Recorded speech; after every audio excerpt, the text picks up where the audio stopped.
30 years industry డైలాగ్తో famous అయిన actor Prithviraj అస్వస్థతలోనే ఆసుపత్రిలో చేరారు. హై బీపీతో బాధపడుతున్న ఆయన హైదరాబాద్లో ప్రైవేట్ ఆసుపత్రిలో చికిత్స పొందుతున్నారు.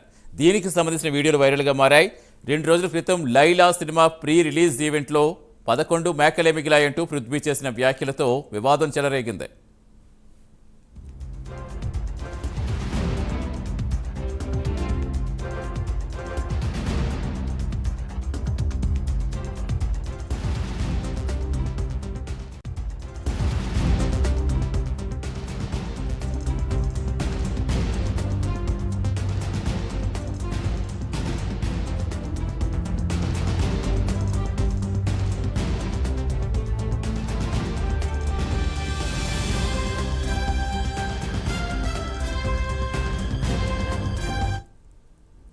ఈ సినిమాలో పృథ్వీ ఓ పాత్ర పోషించారు.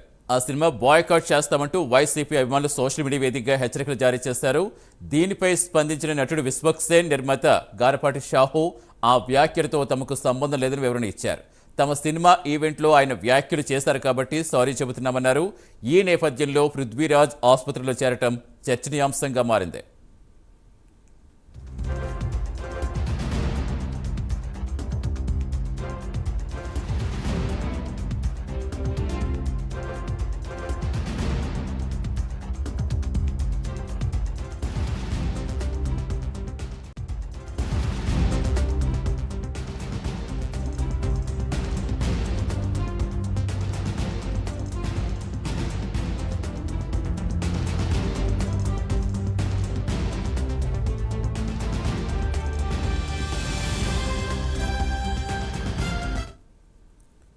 ఇయర్స్ ఇండస్ట్రీ డైలాగ్తో ఫేమస్ అయిన యాక్టర్ పృథ్వీరాజ్ అస్వస్థతలోనే ఆసుపత్రిలో చేరారు. హై బీపీతో బాధపడుతున్న ఆయన హైదరాబాద్లో ప్రైవేట్ ఆసుపత్రిలో చికిత్స పొందుతున్నారు.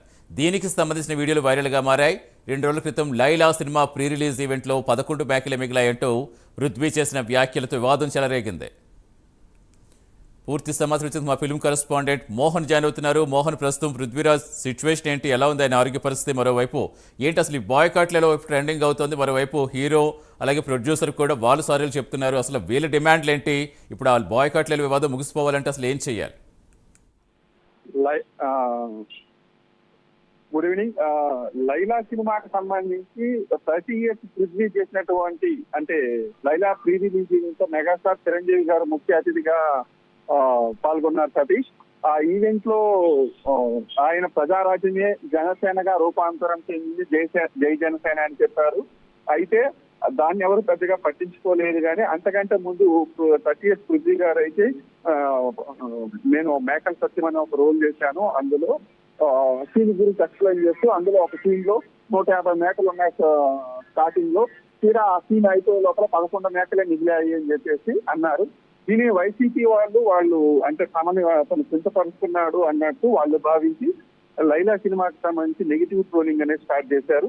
సోషల్ మీడియాలో దాదాపు అసలు ఏ సినిమాకి లేనంతగా బాయ్కాట్ లైలా అని చెప్పేసి ఏకంగా 25,000 ట్వీట్లతో వాళ్ళు లైలా సినిమాని బ్యాన్ చేయి అంటే చూడొద్దండి, అంటే వైసీపీ సంబంధించిన వాళ్ళు ఎవరు లైలా సినిమాని చూడొద్దు అంటూ వాళ్ళు నెగిటివ్ ట్రోలింగ్ స్టార్ట్ చేశారనమాట. దీనిపైన వచ్చేసి హీరో విశ్వక్సేను, నిర్మాత సాహు గారపాటి గారు అదే రోజు ప్రత్యేకమైనటువంటి అంటే స్పెషల్ ప్రెస్ మీట్ కండక్ట్ చేసి అసలు ఇది మా దృష్టిలో జరగలేదు, మేము చిరంజీవి గారిని రిసీవ్ చేసుకోవడానికి మేము బయటకు వెళ్ళినప్పుడు పృథ్వీరాజ్ గారు స్టేజ్ పైన ఎక్కేసి ఇలా మాట్లాడారు, అసలు మాకు ఈ గొడవకి ఎలాంటి సంబంధము లేదు.